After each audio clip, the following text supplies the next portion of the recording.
सगळ्यात पहिल्यांदा जगात दागिने केव्हा बनले असतील याचा तुम्ही कधी विचार केला का? पुरातत्व विभागाच्या माहितीनुसार साधारण 1.5 लाख वर्षांपूर्वी पहिल्यांदा दागिना हा कॉन्सेप्ट निघाला आणि पहिल्यांदा दागिने बनवले गेले. आणि गमतीची गोष्ट म्हणजे त्या काळातली दागिने हे सोन्या चांदीचे नव्हते, तर शंख, शिंपले, पक्ष्यांची हाडं किंवा पंख इत्यादींपासून दागिने बनवले जायचे. पण मुळात दागिने बनवण्याचं कारण काय होतं?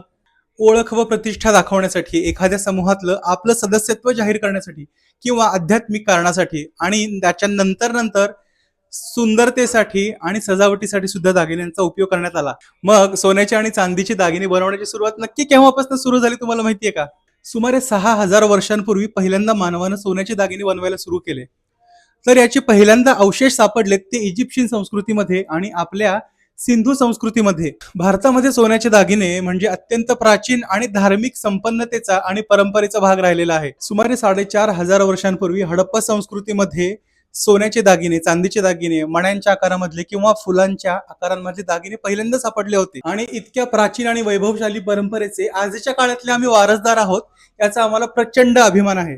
सोन्याच्या आणि चांदीच्या दागिन्यांच्या भरपूर व्हरायटी जर तुम्हाला बघायच्या असतील, आजच्या काळातले असतील किंवा आपले प्राचीन पारंपरिक दागिने बघायचे असतील, खरेदी करायची असेल आणि खरेदीचा सुंदर अनुभव जर तुम्हाला सुद्धा घ्यायचा असेल, तर तुम्हाला श्री कुबेर ज्वेलर्सला आवर्जून भेट द्यायला लागेल.